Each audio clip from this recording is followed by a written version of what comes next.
অজান্তে নিয়ামত আসতেছে, আমরা নিয়ামত হিসেবে সেটাকে অনুভব করি না। এই জন্য তার কদরটা, তার মূল্যায়নটা আমরা পুরোপুরি করতে পারি না। কলবটা হলো আয়নার মতো স্বচ্ছ একটা বস্তু।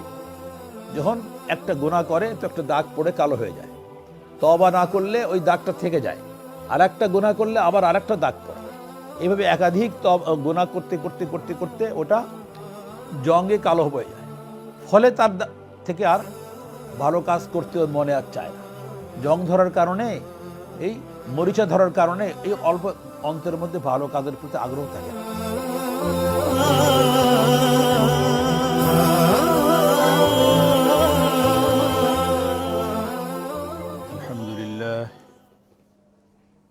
আলহামদুলিল্লাহ নাহমাদুহু ওয়া নাস্তাঈনুহু ওয়া নাস্তাগফিরুহু ওয়া নু'মিনু বিহি ওয়া নাতাওয়াক্কালু আলাইহি ওয়া নাউযু বিল্লাহি মিন শুরুরি আনফুসিনা ওয়া মিন সাইয়্যাতি আমালিনা মান ইয়াহদিহিল্লাহু ফালা মুদিল্লা লাহু ওয়া মান ইউদ্লিলহু ফালা হাদিয়া লাহু ওয়া নাশহাদু আন লা ইলাহা ইল্লাল্লাহু ওয়াহদাহু লা শারীকা লাহু ونشهد أن سيدنا وسندنا ومولانا محمدا عبده ورسوله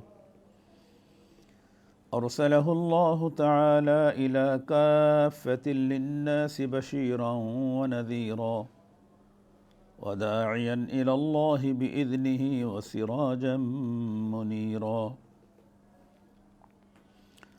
أما بعد فأعوذ بالله من الشيطان الرجيم بسم الله الرحمن الرحيم ولقد ذرأنا لجهنم كثيرا من الجن والإنس لهم قلوب لا يفقهون بها ولهم أعين لا يبصرون بها ولهم آذان لا يسمعون بها أولئك كالأنعام بل هم أضل أولئك هم الغافلون وقال النبي صلى الله تعالى عليه وسلم ألا إن في الجسد مضغة إذا صلحت صلح الجسد كله وإذا فسدت فسد الجسد كله ألا وهي القلب أو كما قال عليه الصلاة والسلام صدق الله مولانا العظيم وصدق رسوله النبي الكريم ونحن على ذلك من الشاهدين والشاكرين والحمد لله رب العالمين محترم حاضرین،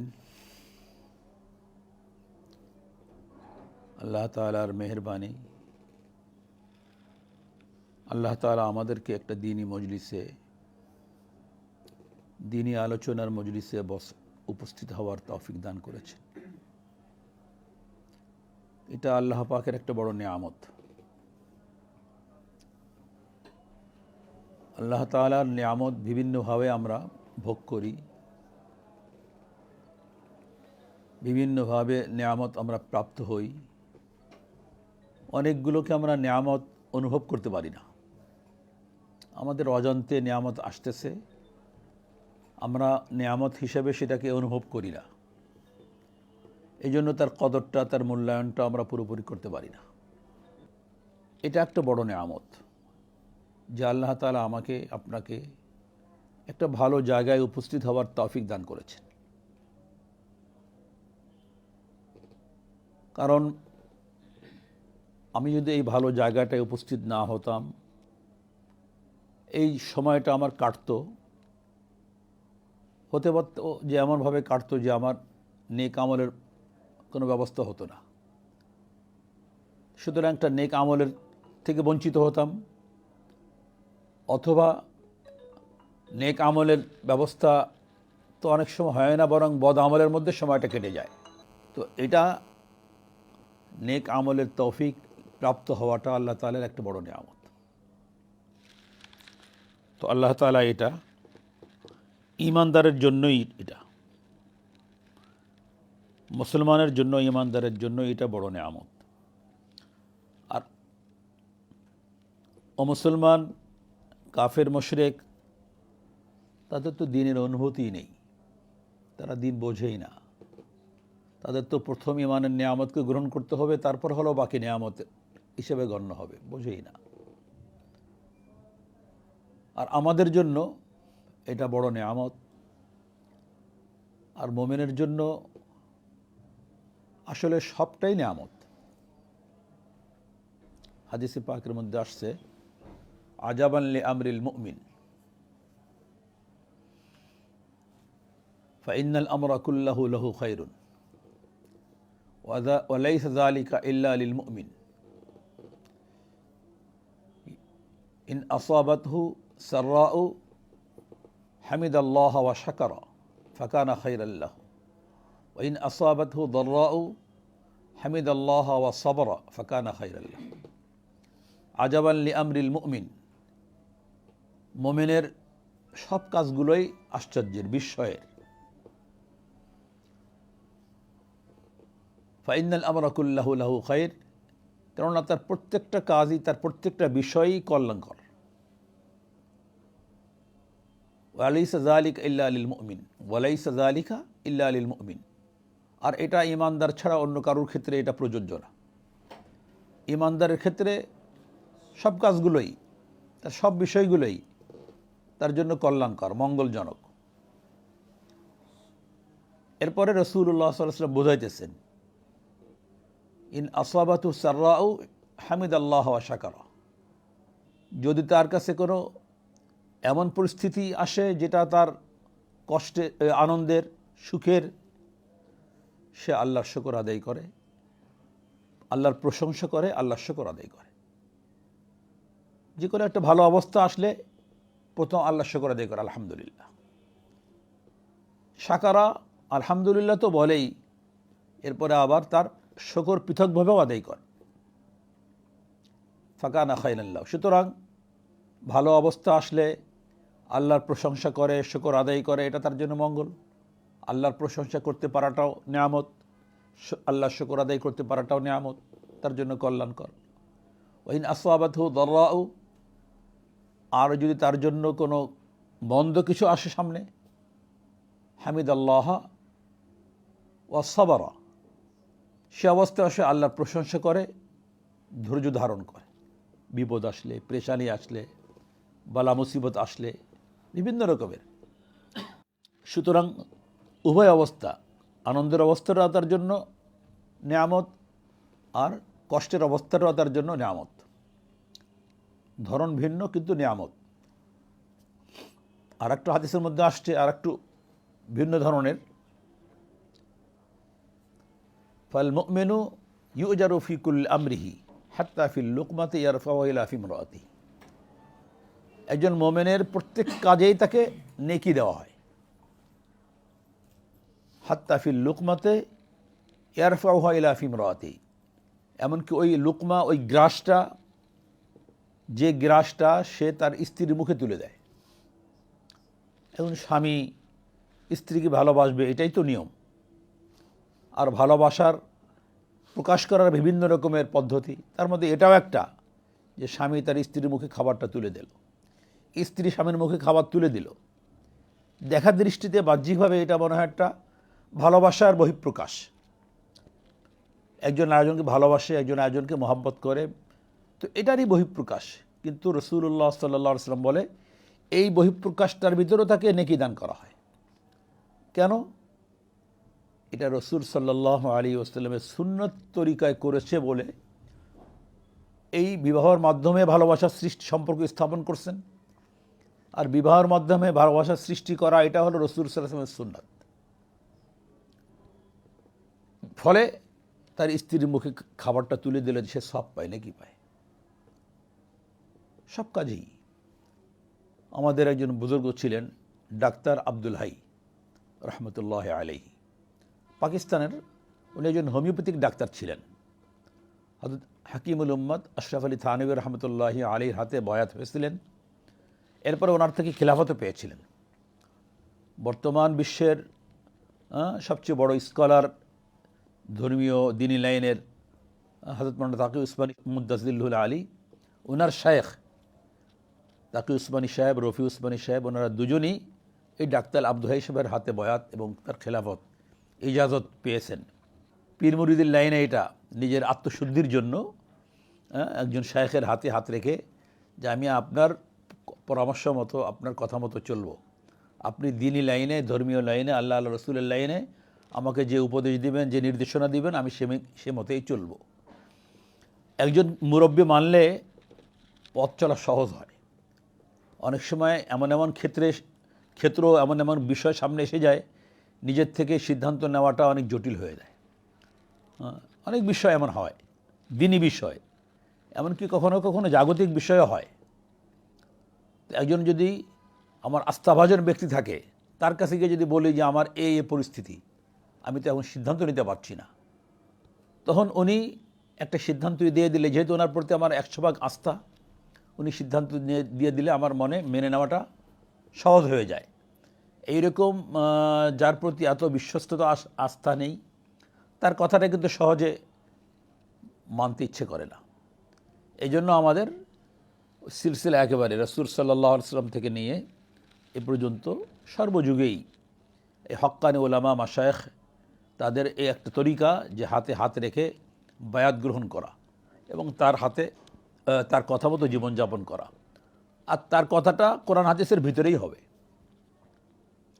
তো ডক্টর আব্দুল হাই সাহেব রহমতুল্লাহ আলাইহি, ওনার সম্পর্কেই তাকি উসমানী সাহেব মুদ্দাজিল্লাহ আলী লিখেছেন এই জায়গায় যে ডক্টর আব্দুল হাই সাহেব রহমতুল্লাহ আলাইহির একটা অভ্যাস ছিল, উনি বলতেন আমি যে কোনো কাজ করার আগে ওই কাজটা সম্পর্কে আগে চিন্তা করি, আমি এই কাজটা কেন করতেছি, কেন করব, কিভাবে করব। উনি উদাহরণ দিয়ে বোঝাইছেন যে আমি ঘরে ঢুকলাম, আমার ছোট বাচ্চাটা আমাকে দেখেই আব্বু আব্বু বলে ছুটে আসতেছে আমার কাছে, আসে না? ছোট বাচ্চারা বাবা বাইরে থেকে ঘরে আসলেই দৌড়ে যেয়ে বাবাকে জড়িয়ে ধরে, বাবাও কোলে নিয়ে চুমু খায়, আদর করে।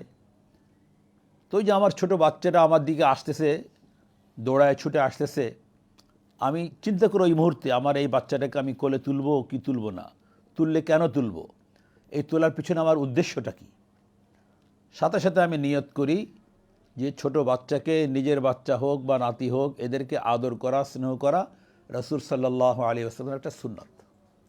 এটা রাসূল সাল্লাল্লাহু আলাইহি ওয়াসাল্লামের একটা আদর্শ, তার একটা নীতি, যে তিনি ছোট বাচ্চাকে কী করতেন, নিজের বাচ্চাকেও হোক অন্যের বাচ্চাকে হোক আদর করতেন, কোলে নিতেন, চুমু খেতেন। ওনার নাতি হাসান হুসাইনকে নিয়েছেন, ওনার নিজের বাচ্চা, তারা তো সব অল্প বয়সে মারা গেছেন, ছেলেরা, তাদেরকে উনিভাবে আদর করতেন, সোহাগ করতেন, স্নেহ করতেন। তো এই কথা চিন্তা করে যে এই বাচ্চা কোলে নিয়ে আদর করা এটা সুন্নাত, আমি রাসূল সাল্লাল্লাহু আলাইহি ওয়াসাল্লামের সেই সুন্নাত আদায় করার জন্য আমার বাচ্চাকে কোলে নিচ্ছি, আদর করতেছি, চুমু খাচ্ছি, মায়া মহব্বত দেখাইতেছি। সুতরাং এটা ইবাদত হিসেবে গণ্য হয়ে যাচ্ছে, এটা নেকের একটা আমল হয়ে যাচ্ছে, একটা নেকি হয়ে যাচ্ছে, একটা নেক আমল হয়ে যাচ্ছে। ঠিক অনুরূপভাবে খানা সামনে আসছে, আমি নিয়ত করতেছি, আমি বিবেচনা করতেছি খানাটা খাবো কেন, কী জন্য খাবো। খানা তো শুধু মানুষ খায় না, খানা পশুপক্ষী, জীবজন্তু, হায়ওয়ান, জানোয়ারেও খায়। কুকুরে, বিড়ালে, বাঘ, ভল্লুকে সবাই খাবার খায়, জীবনযাপনের জন্য খায়। আমিও একটা মানুষ, আমি আশরাফুল মখলুকাত, আমি খাবারটা খাবো, কেন খাবো। তখন আমার মনের মধ্যে নিয়ত করতে হবে এই আল্লাহ তাআলা খানা খাওয়াটাও স্বাস্থ্য সুরক্ষার জন্য, এটা আল্লাহর একটা বিধান। স্বাস্থ্য সুরক্ষার জন্য আল্লাহর একটা বিধান খানা খাওয়া, পানীয় পান করা, এবং আমার স্বাস্থ্য ভালো থাকলে আমার ইবাদত বন্দেগী আমার জন্য করা সহজ হবে, আমি সুন্দরভাবে ইবাদত বন্দেগী করতে পারবো। এই জন্য স্বাস্থ্য সুরক্ষার জন্য, ইবাদত বন্দেগী সহজভাবে আদায় করার জন্য আমি খাবারটা গ্রহণ করছি। এভাবে প্রত্যেকটা কাজ করার আগে আমার মনের মধ্যে একটা চিন্তা, আমি কাজটা কেন করব। যদি আমি খুঁজে পাই না এমন কাজ করতে যাচ্ছি, এর কোনো ইসলামী তরিকায় রাসূল সাল্লাল্লাহু আলাইহি ওয়াসাল্লাম আদর্শের কোনো পথ আমি খুঁজে পাই না, তাহলে বুঝতে হবে যে এই কাজটা আমার জন্য করা উচিত না, এটা কোনো কিছুর মধ্যেই পড়ে না। উদাহরণস্বরূপ, এখানে একটা গল্প গুজবের আসর হচ্ছে, আমার মন চাচ্ছে আমি ওখানে গিয়ে ওই আসরে শরিক হই। তখন আমার নিজের মনকে প্রশ্ন করবো, আমি এখানে যাচ্ছি কেন, কি এখানে কি কল্যাণ আমার জন্য আছে। ওখানে গেলে তো আড্ডা হবে, গল্প গুজব হবে, গিবাত শিকায়ত হবে, নিন্দা চর্চা হবে, বিভিন্ন রকমের কোনো নেক আমলের তো কোনো কিছু দেখি না আমি। কোনো আল্লাহকে পাওয়ার, রসুলকে পাওয়ার, রসুলের আদর্শকে পাওয়ার কোনো কিছু দেখছি না।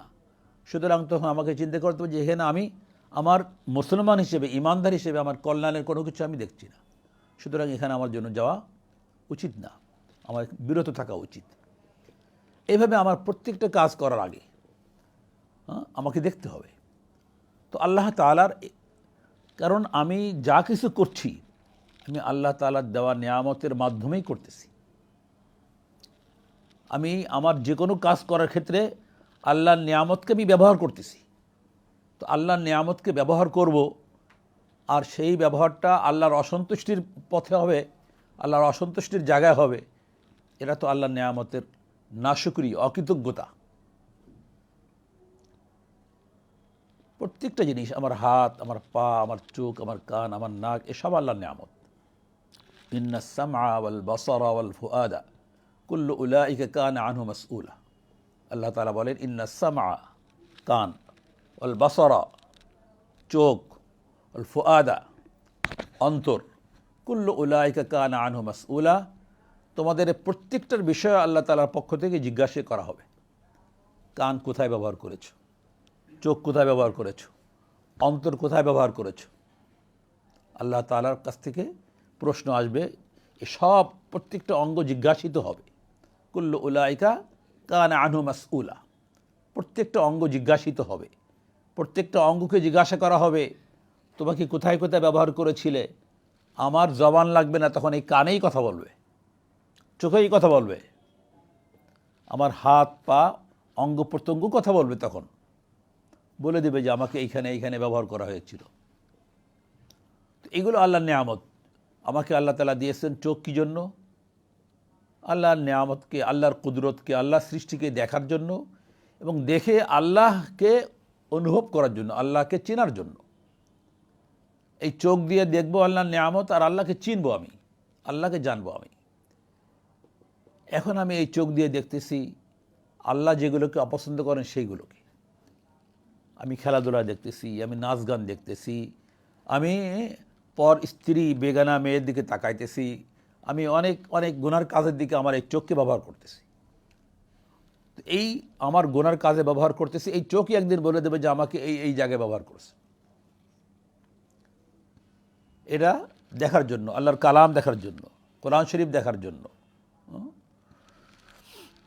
এই কোরআন দেখার ভিতরেও আমার চোখের হেফাজত। একটা হলো নেকি, চোখের হেফাজতও।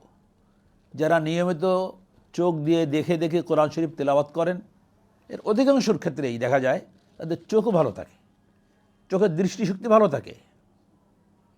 আমার আম্মা প্রায় 90 বছর বয়সে মারা গেছেন। তো একবার ওনাকে একটু চোখের সামান্য সমস্যা মনে হচ্ছিল। এক ডাক্তারের পরামর্শ দিয়েছে ওনাকে, খুলনা থাকতেন, যে আপনার চোখ অপারেশন করলে আরও ভালো দেখবেন। তো আমি ঢাকায় এনে বড় ডাক্তারকে দেখালাম, পিজি হাসপাতালে একজন চোখের বড় ডাক্তার প্রফেসর শফিকুল ইসলাম। ওনাকে দেখালে উনি সব রকম পরীক্ষা নিরীক্ষা করে বিভিন্ন শব্দ পড়া বললেন যে আপনার চোখ, আপনি কোরআন শরীফ পড়েন না দেখে দেখে? বলে হ্যাঁ দেখে দেখে পড়ি। দেখে স্পষ্টভাবে দেখেন? বলে হ্যাঁ। বলে তা আপনি কেন চোখ অপারেশন করবেন? আপনার তো কোনো সমস্যা নেই। আমি যা পরীক্ষা করলাম তাতে আপনার চোখে এমন কোনো সমস্যা নেই যে অপারেশন করার দরকার আছে। আর আপনার 85-86 বছর বয়স, এখন আপনি কোরআন শরীফ দেখে দেখে পড়তেছেন চশমা ছাড়া। এরপর আপনি আর কত ভালো থাকতে চান? হ্যাঁ। তারপর আমি বললাম যে ডাক্তার যখন নিষেধ করছে আপনার চোখ অপারেশন করা যাবে না, ক্ষতি হবে, এর চেয়েতে ভালো হবে না, বরং আরও ক্ষতি হতে পারে। এরকম অনেক অনেক আল্লাহর বান্দা, অনেক আল্লাহর নেক বান্দা বান্দি আছেন, এই চোখকে আল্লাহর নিয়ামতের ভিতরে ব্যবহার করার কারণে তার চোখের হেফাজত হয়েছে, দৃষ্টিশক্তির হেফাজত হয়েছে। ঠিক অনুরূপভাবে না, কান আল্লাহ তাআলার একটা দেয়া নিয়ামত।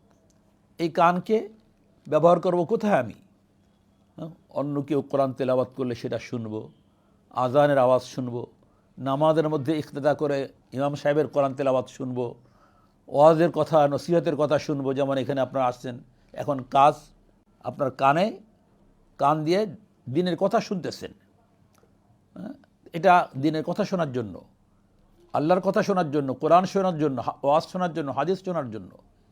এখন এই কানে যদি আমি আল্লাহ অসন্তুষ্ট হন এমন কিছু এই কান দিয়ে আমি শুনি।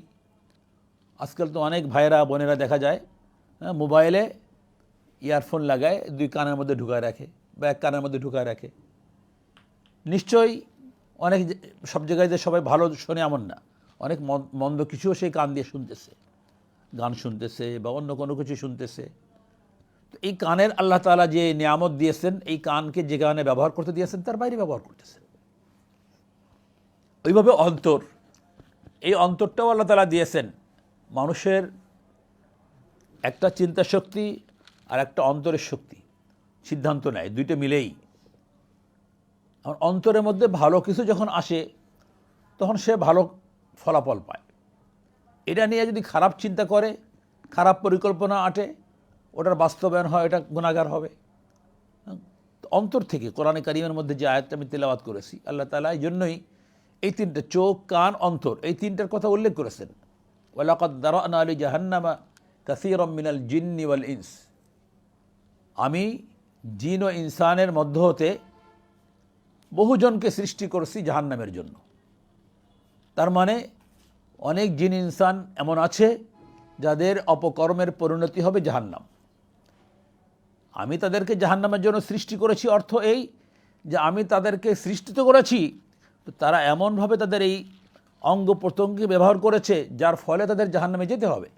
এই জন্যই তারা জাহান্নামের জন্যই সৃষ্টি। তো আমি অনেক জিন ইনসানের মধ্য হতে অনেককে সৃষ্টি করেছি জাহান্নামের জন্য। কেন জাহান্নামে তারা যাবে? লাহুম কুলুবুন লা ইয়াফকাহুনা বিহা, তাদের অন্তর আছে, অন্তর দিয়ে তারা বোঝে না, অনুধাবন করে না। যে যিনি বোঝা দরকার হলো আল্লাহর কুদরত, আল্লাহর বড়ত্ব, আল্লাহর মহত্ব, আল্লাহর একত্ববাদ, এটা বোঝা দরকার। আমি অন্তর দিয়ে বুঝতেছি আর উল্টাটা, নাস্তিকতা বুঝতেছি, ধর্মহীনতা বুঝতেছি, অনেক অনেক এমন বিষয় বুঝতেছি যেটা আল্লাহ এবং আল্লাহ রাসূলের বিধানের বাহিরের বিষয়। পাপের কথা চিন্তা করতেছি, অন্যকে ঠকানোর কথা চিন্তা করতেছি, অন্যের হক নষ্ট করার পরিকল্পনা আটতেছি অন্তরের মধ্যেই। লাহুম কুলুবুন লা ইয়াফকাহুনা বিহা, তাদের অন্তর আছে কিন্তু অন্তর দিয়ে তারা অনুধাবন করে না। দ্বীনের বিষয়, কোরআনের বিষয়, সুন্নাতের বিষয়, আল্লাহ রসুলের বিধানের বিষয় তারা অনুভব করে না, অনুধাবন করে না, বোঝে না, বুঝতে চেষ্টা করে না, বোঝার চেষ্টা করে না।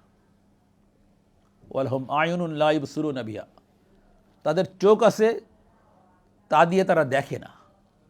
চোখ দিয়ে দেখে না মানে দেখে তো ঠিকই, কিন্তু যে জিনিস দেখা দরকার, যেইভাবে দেখা দরকার সেই জিনিস সেইভাবে তারা দেখে না।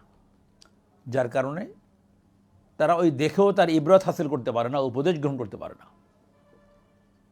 চোখ দিয়ে এই বিশাল আসমান দেখতেছে, তারা, নক্ষত্র, সূর্য, চন্দ্র, পাহাড়, পর্বত, নদ নদী, এগুলো দেখে আল্লাহ এ সব কিছু এত বিশাল, এত বড়, এই সব কিছুর পিছনে যে ক্ষমতা কাজ করতেছে সেই ক্ষমতা কত বড়, সেটা কত বিশাল, সে বিশালত্বের তো কোনো সীমা নেই, তার শক্তির তো কোনো সীমা নেই।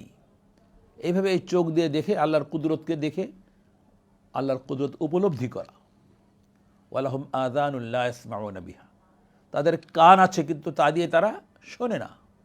অর্থাৎ শোনে কিন্তু সেই শোনা উপদেশ গ্রহণ করার উদ্দেশ্যে তারা শোনে না, সঠিক বিষয়ে শোনে না। কিছু লোক আছে তারা শোনে ভুল ধরার জন্য, ওলামায়ে কেরামের ওয়াজ শোনে, দ্বীনের কথা শোনে, ওর ভিতর থেকে তারা ভুল ধরে ধরে ওইগুলোকে তারা প্রচার করে। ভুল ধরে মানে তাদের কাছে তারা একটা আপত্তির কথা বের করে দিল, একটা আজগুবিভাবে, একটা তাদের কাল্পনিকভাবে একটা প্রশ্ন দাঁড় করা দিল, আগে পিছিয়ে শব্দ কেটে দিয়ে একটা প্রশ্ন দাঁড় করালো, একটা অভিযোগ দাঁড় করালো। উদ্দেশ্য দ্বীনকে বোঝার জন্য না, দ্বীনকে জানার জন্য না, কোরআন হাদিসকে জানার জন্য না। ওয়ালাহুম আযানুন লা ইয়াসমাউনা বিহা, তাদের কান আছে, তা দিয়ে তারা শ্রবণ করে না, অর্থাৎ উপদেশ গ্রহণ করার জন্য সেই কানকে তারা ব্যবহার করে না। এই কান দিয়ে শুনে তারা আল্লাহকে উপলব্ধি করার চেষ্টা করে না। কান দিয়ে কোরআনের কথা, হাদিসের কথা, আল্লাহ রসুলের কথা তারা শোনে না, হক্কানে ওলামায়ে কেরামের কথা তারা শোনে না। যেভাবে শুনলে তার দ্বারা তার উপকার হবে এইভাবে শোনে না। উলাইকা কাল আনআম, এরা হলো চতুষ্পদ জন্তুর ন্যায়। চতুষ্পদ জন্তুর ন্যায় তাদের তো কান আছে, তারা শোনে না, কি বলেন? কিন্তু শুনলেও আমরা ওই শোনার কোনো বুদ্ধিমানের শোনার মতো শোনে না। কান গরুকে আপনি বলে দিবেন, এই বাড়ির থেকে বেরোবি, সামনে এই ক্ষেতগুলো আমার এই ক্ষেতের ঘাস, কদু গাছ, লাউ গাছ, শাক সবজি, এগুলো আমার ক্ষেত, খবরদার খাবি না। তার কানে তো আওয়াজ নিশ্চয়ই গেছে, কিন্তু এই আওয়াজ যাওয়ার পরে সে কি আমার ক্ষেত বাদ দিয়ে খাবে? কারণ ও তো জানোয়ার, ও পশু, ওর কথা কানে গেছে ঠিকই, ওর কোনো প্রতিক্রিয়া নেই, ওর কোনো প্রভাব নেই, আসর নেই, ও শুনবেই শুধু। ঠিক যারা দিনের কথা শোনার পরও দিনের কোনো ইয়েকে গ্রহণ করে না, তাদের ওই পশুর মতো, কাল আনআম, তারা চতুষ্পদ জন্তুর নয়, বালহুম আদাল, বরং তার চেয়ে অধিক বিভ্রান্ত এরা, তার চেয়ে অধিক বিভ্রান্ত বা তার চেয়ে অধিক গুমরা। একটু এই যে মানুষের ভুল ভ্রান্তির জন্য আল্লাহ তাআলার কাছে জবাবদিহি করতে হবে। মানুষের এই সমস্ত ভুলের কারণে, গাফলাতের কারণে, এই অলসতার কারণে আল্লাহর কাছে জবাবদিহি করতে হবে। আর এই জীবজন্তুগুলো, সেও ভুল করতেছে, কিন্তু তার জবাবদিহি করা লাগবে না। তো যে জানতেছে যে আমার এইগুলোর বিনিময়ে, আমার এই অপরাধের কারণে আমাকে আল্লাহ তাআলার কাছে জবাবদিহি করতে হবে, আমাকে শাস্তির মুখোমুখি হতে হবে, এরপরেও ওই ভুল করতেছে। আর যে জানে যে আমার শাস্তিও নাই, জবাবদিহিতাও নাই, সে ভুল করতেছে। এই দুজনের মধ্যে ওই ব্যক্তি বেশি খারাপ, বেশি মন্দ, বেশি পথভ্রষ্ট, যে জেনেও তারপরে সে ওই ভুলগুলো করতেছে। এই জন্য আল্লাহ তাআলা বলতেছে উলাইকা কাল আনআম বালহুম আদাল, বরং ওই চতুষ্পদ জন্তুর চেয়ে অধিক বিভ্রান্ত, অধিক গুমরাহ। উলাইকা হুমুল গাফিলুন, এরা হলো আসলে গাফেল, যারা চোখ, কান, অন্তর এগুলোকে কাজে লাগায় না, আল্লাহর প্রদর্শিত পথে, রাসূল সাল্লাল্লাহু আলাইহি ওয়াসাল্লামের নির্দেশিত পথে এইগুলোকে ব্যবহার করে তার দ্বারা উপকৃত হয় না, আল্লাহর পথে চলে না, এরা আসলে গাফেল। এদের মধ্যে গাফলাত, অলসতা, এইগুলোর জেকে বসার কারণে এরা এইগুলোকে কাজে লাগায় না। আলা ইন্না ফিল জাসাদে মুদগা, মানুষের দেহের মধ্যে একটা টুকরো আছে, একটা অংশ আছে, যে অংশটা ভালো হলে মানুষটা ভালো হয়ে যায়, আর যে অংশটা মন্দ হলে মানুষটা মন্দ হয়ে যায়। ইদা সালাহাত সালাহাল জাসাদু কুল্লুহু, যখন এই অংশটা ভালো হয় পুরো মানুষটা ভালো হয়ে যায়, আর যখন এই অংশটা মন্দ হয় পুরো মানুষটা মন্দ হয়ে যায়। সেটা কি? আলা ওয়াহিয়াল কলব, সেটা হলো অন্তর, মন। যদি অন্তরটা ভালো থাকে, মন ভালো থাকে, তাহলে যার মন ভালো, তার নিয়ত ভালো, তার সব কিছু ভালো হয়ে যায়। আর যার মন খারাপ, নিয়ত খারাপ, তার সব কিছুই খারাপ হয়। মানুষ ভালো, দেখতে ভালো, সুন্দর চেহারা, মনটা ভালো না। আরেকজনের দেখতে অত সুন্দর না, গায়ের রঙ অত ফর্সা না, কিন্তু মনটা ভালো। ওই ভালো মনের মানুষের দাম আল্লাহ তাআলার কাছে অনেক বেশি। বিলাল রাদিয়াল্লাহু তাআলা আনহুর মন অনেক ভালো ছিল, চেহারা ছিল কালো, গায়ের রং ছিল কালো, মানুষটা দেখতে সুন্দর ছিল না, কিন্তু অন্তরটা এত সুন্দর ছিল যে সৌন্দর্যের কারণে আল্লাহ তাআলা তাকে কবুল করেছিলেন। আর রাসূল সাল্লাল্লাহু আলাইহি ওয়াসাল্লাম তাকে ওনার খাস স্পেশাল মুয়াজ্জিন বানায় নিয়েছিলেন, তুমি আযান দিবে। আর আজও পর্যন্ত মুসলমানরা তার সম্মানার্থে তার নাম উল্লেখ করলে বিলাল রাদিয়াল্লাহু তাআলা আনহু বলে, রাদিয়াল্লাহু তাআলা আনহু। আমি সৌদি আরবে শুনেছি, এক ড্রাইভারের সাথে গাড়িতে, ওই সৌদি ড্রাইভার কথা বলতে বলতে প্রসঙ্গ এসে বিলাল রাদিয়াল্লাহু তাআলা আনহুর কথা বললেন। তো বিলাল রাদিয়াল্লাহু তাআলার নাম যতবার উচ্চারণ করলেন ততবারই তিনি বললেন সাইয়্যিদুনা বিলাল রাদিয়াল্লাহু তাআলা, সাইয়্যিদুনা বিলাল রাদিয়াল্লাহু তাআলা। সাইয়্যিদুনা মানে আমাদের সরদার, সাইয়্যিদুনা বিলাল রাদিয়াল্লাহু তাআলা আনহু। তার মানে তারা বিলাল রাদিয়াল্লাহু তাআলা আনহুকে এত সম্মান করেন, রাদিয়াল্লাহু তাআলা আনহু তো বলি এটা আমরা, কিন্তু তারা নামের শুরুতে সাইয়্যিদুনা শব্দটা ব্যবহার করে। সাইয়্যিদুনা মুহাম্মদুর রাসূলুল্লাহ সাল্লাল্লাহু আলাইহি ওয়াসাল্লাম, আমাদের নেতা মুহাম্মদুর রাসূলুল্লাহ। পরবর্তী ধরনের নেতা হলো আমাদের সাহাবায়ে কেরাম।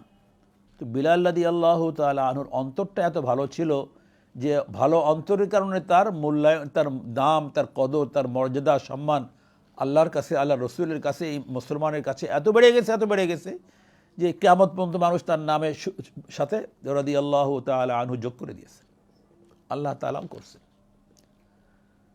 তো এই জন্য আমাদের মন এটাকে ভালো করতে হবে, মনকে ভালো করতে হবে। মন ভালো করার কি? রাসূলুল্লাহ সাল্লাল্লাহু আলাইহি ওয়াসাল্লাম এক হাদিসের মধ্যে বলেন, ইন্না হাদিল কুলুব তাসদাউ কামা ইয়াসদাউল হাদীদু ইযা আসাবাহুল মা। ইন্না হাদিল কুলুব তাসদাউ কামা ইয়াসদাউল হাদীদু ইযা আসাবাহুল মা। মানুষের এই অন্তরেও জং পড়ে, মরিচা লেগে যায়, যেমন লোহায় পানি লাগলে মরিচা ধরে যায়, জং ধরে যায়। রাসূলুল্লাহ সাল্লাল্লাহু আলাইহি ওয়াসাল্লাম উদাহরণ দিয়ে বোঝাচ্ছেন, ইন্না হাদিল কুলুব, নিশ্চয়ই মানুষের এই অন্তরগুলো তাসদাউ, মরিচা আক্রান্ত হয়ে যায়, ইদা আসাবাহুল মা, যখন তাতে পানি লাগে, কামা তাসদাউল হাদীদ ইদা আসাবাহুল মা, যেমন লোহায় মরিচা ধরে যখন পানি লাগে। একটা দা, একটা কাঁচি, একটা লোহার কোনো অস্ত্র আপনি ফেলে রাখবেন কাদা পানির ভিতরে, বেশ কিছুদিন পরে দেখবেন এমনভাবে জং ধরে গেছে যে একটা উপর দিয়ে একটা চলটা একটা পাল্লায় উঠে যায়। এরপরে শক্ত জিনিসও এমন হয়ে যায় হাত দিলে বাঁকা করা যায়, তার শক্তি নষ্ট হয়ে যায়, কাজ করার ক্ষমতাই নষ্ট হয়ে যায়।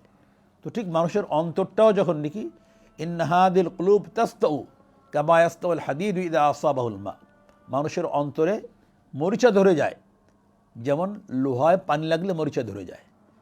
মরিচা ধরে কিসের দ্বারা? এখানে সে কথাটা অবশ্য নেই, অন্য হাদিসে আছে। মানুষ যখন একটা গুনাহ করে তার কলবের উপরে একটা কালো দাগ পড়ে যায়, যদি তওবা করে খাঁটি দিলে ওই দাগটা মুছে যায়। আবার কলবটা হলো আয়নার মতো স্বচ্ছ একটা বস্তু, যখন একটা গুনাহ করে তো একটা দাগ পড়ে কালো হয়ে যায়, তওবা না করলে ওই দাগটা থেকে যায়, আর একটা গুনাহ করলে আবার আরেকটা দাগ পড়ে। এইভাবে একাধিক গুনাহ করতে করতে করতে করতে ওটা জঙ্গে কালো হয়ে যায়, ফলে তার থেকে আর ভালো কাজ করতে ওর মনে আর চায় না। জং ধরার কারণে, এই মরিচা ধরার কারণে এই অল্প অন্তরের মধ্যে ভালো কাজের প্রতি আগ্রহ থাকে না। তো এটাকে পরিষ্কার করার নিয়ম কি? স্বাভাবিক, দেখেন জ্বর হলে ভালো খাবারও তিতা লাগে, জন্ডিস হলে ভালো খাবারও দুর্গন্ধ লাগে। দোষটা কি খাবারের, না সমস্যাটা আমার শরীরের মধ্যে সমস্যা এসে গেছে? শরীরের মধ্যে, এটা তো ডাক্তার সাহেবরা ভালো বলতে পারবেন, যে শরীরের মধ্যে যেই স্বাভাবিক অবস্থাটা থাকা দরকার ছিল, যেটা যেই পরিমাণ তার মধ্যে কম বেশি হয়ে গেছে, যে কারণে এখন ভালো খাবারও দুর্গন্ধ আসে, ভালো সুস্বাদু খাবারও তিতা লাগে, কষ্ট লাগে, খেতে ইচ্ছে করে না। ঠিক মানুষের অন্তরের মধ্যে যখন মরিচা ধরে যায়, গুনাহের মরিচা ধরে যায়, তখন ভালো কাজ করতে মনে চায় না, কোরআন শরীফ পড়তে মনে চায় না, জিকির করতে মনে চায় না, নামাজ পড়তে মনে চায় না, আল্লাহর দুরূদ শরীফ পড়তে মনে চায় না, ভালো কোনো কাজে দিতে মনে চায় না। এটা হলো আমার এই কলবের রোগের কারণে। রাসূলুল্লাহ সাল্লাল্লাহু আলাইহি ওয়াসাল্লামকে সাহাবায়ে কেরাম জিজ্ঞেস করলেন, ইয়া রাসূলুল্লাহ অমা জিলা উহা, তাহলে এই কলবে যে মরিচা ধরে যায়, এই মরিচা দূর করার উপায় কি? লোহা জং ধরলে তো আমরা বুঝি, আগুনে পুড়িয়ে ওটাকে আবার লোহা দিয়ে পিটালে বাস ওটা আস্তে আস্তে জং ধরে যায়, এরপরে ওটাকে আবার ধারালো বা আবার মজবুত একটা কিছু তৈরি করা যায়। এটা দেখাও যায় না, ছোঁয়াও যায় না, স্পর্শ করা যায় না, মরিচা ধরে। এই মরিচা দূর করার উপায় কি? রাসূলুল্লাহ সাল্লাল্লাহু আলাইহি ওয়াসাল্লাম বলেন, কাসরাতু যিকরিল মাউত তিলাওয়াতুল কোরআন, অতিলাওয়াতুল কোরআন, বেশি বেশি করে মৃত্যুর কথা স্মরণ করা, মৃত্যুর কথা স্মরণ করা। যদি কোনো ব্যক্তির মৃত্যুর ব্যাপারে নিশ্চিত থাকে যে আগামীকাল আমার মৃত্যু, তাহলে সে কি পাপ কাজ করে?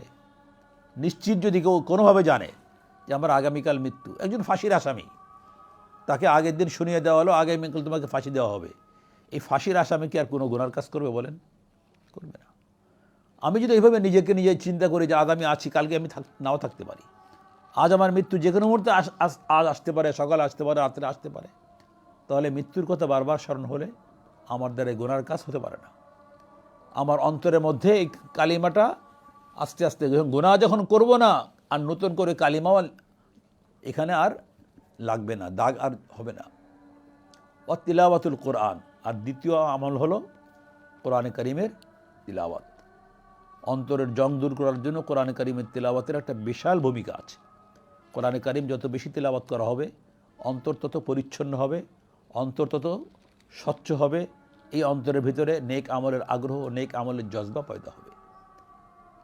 তো তো যাই হোক, আমরা আলোচনা করার হলো যে আল্লাহ তাআলার এই নিয়ামত আমরা ভোগ করতেছি, হাত, পা, চোখ, কান, নাক, আল্লাহর নিয়ামত। এই নিয়ামতকে ব্যবহার করে আল্লাহকে আরও ভালো করে চিনব, আল্লাহকে আরও ভালো করে জানবো, আল্লাহ তাআলার বিধানকে আরও বেশি ভালো করে মানব, এটাই হলো উদ্দেশ্য। আর এগুলো যদি আমি আল্লাহ এবং আল্লাহ রসুলের বিধানের বিপরীতে চালিয়ে আল্লাহর নিয়ামতকে আল্লাহর নাফরমানের মধ্যে ব্যবহার করি, আমি অকৃতজ্ঞ বান্দা হব, নাশকর বান্দা হব, আর আমার জন্য তো পরবর্তীতে বিপদ আছেই। এই জন্য আমার অন্তরটাকে ভালো করা, আমার কলবটা যত ভালো হবে। আর কলব ভালো করার জন্য কি দরকার? যাদের কলব ভালো তাদের সংস্রবে আসা দরকার। যারা ভালো কলবের অধিকারী, বুঝবো কী করে এটা? যতটুকুন বোঝা যায়, 100% বোঝা তো কঠিন। আপনার চেহারা, সুরত, পোশাক আশাক, আমল আখলাক দেখে একজনের প্রতি আপনার ধারণা সৃষ্টি হবে যে এই লোকটা ভালো বলে আমার মনে হয়। অন্ততপক্ষে আমার চেয়ে তো ভালো, 5 ওয়াক্ত নামাজ পড়েন, কোরআন শরীফ পড়েন, পর্দা করে চলেন, হালাল হারামের বিচার করে চলেন, অতএব লোকটা ভালো আমি মনে করি। আমার মসজিদের ইমাম সাহেব, আমার মসজিদের কোন হুজুর, আমার মসজিদের মুয়াজ্জিন সাহেব, এরা আমার চেয়ে তো ভালো। তাদের সান্নিধ্যে যাওয়া, আরও আস্তে আস্তে আস্তে খুঁজে খুঁজে ভালো সান্নিধ্য খুঁজে বের করা। এই ভালো লোকের, যারা ভালো মনের মানুষ, ভালো মনের মানুষের কাছে যত যাব তত আমার মনটাও কী হবে? ভালো হবে। এই জন্য ভালো মানুষের সাথে সম্পর্ক স্থাপন করতে হবে, আল্লাহ ওয়ালাদের সঙ্গে সম্পর্ক স্থাপন করতে হবে, আল্লাহ ওয়ালাদের কাছে যেতে হবে ইনশাআল্লাহ। তাহলে আমার নিজের মনটাও আল্লাহ ওয়ালাদের মনের মতো আস্তে আস্তে আস্তে আস্তে ধীরে ধীরে ধীরে ধীরে উন্নতি হবে, ভালো কাজ করতে ইচ্ছে করবে, নেক আমলের প্রতি আগ্রহ সৃষ্টি হবে। এটা একটা মুজাকারা, একটা আলোচনা। এটা শুধু আলোচনার অর্থ এই নয় যে আপনারা শুনবেন আর আমি শোনাবো। আমি আপনি সকলে মিলেই যে আমাদের মধ্যে যে কমতিগুলো আছে, এই আলোচনার মাধ্যমে আমাদের মধ্যে যে কমতিগুলো আছে, সত্যিকারেই আমি আল্লাহর এই সকল নিয়ামতেরকে আমি হক আদায় করতেছি?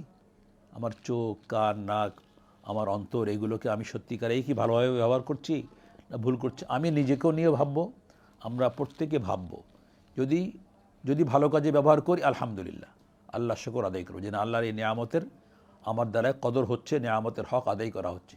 আর যদি কিছু হয় কিছু হয় না, তাহলে যেটুকু হয় সেটুকুর জন্য শুকর, আর যেটুকু হয় না তার জন্য অনুতপ্ত হওয়া যে আল্লাহ আমার তো ভুল হচ্ছে, এটা তো ঠিক না, এর থেকে আমার ফিরে আসা উচিত। তো আমরা ইনশাআল্লাহ এইভাবে ফিরে আসার জন্য চেষ্টা করব, ভালোর দিকে অগ্রসর হতে চেষ্টা করব, মন্দ থেকে নিজেকে ক্রমান্বয়ে আস্তে আস্তে আস্তে আস্তে আস্তে ধীরে ধীরে, হয়তো একদিনেই যে আমি একেবারে 100 ভাগ ভালো হয়ে যাব এটা সম্ভব হবে না। আমি ধীরে ধীরে ধীরে ধীরে ধীরে ভালো হওয়ার চেষ্টা করব। তাহলে ইনশাআল্লাহ আল্লাহর এই নিয়ামতের শুকর আদায় হবে, আর নাশুকরি থেকে আমি রক্ষা পাবো। আল্লাহ তাআলা আমাকে আপনাকে সবাইকে তৌফিক দান করেন, আমিন। ওয়া আখিরু দাওয়ানা আলহামদুলিল্লাহি রাব্বিল আলামিন। আসসালামু আলাইকুম ওয়া রাহমাতুল্লাহি ওয়া বারাকাতুহু।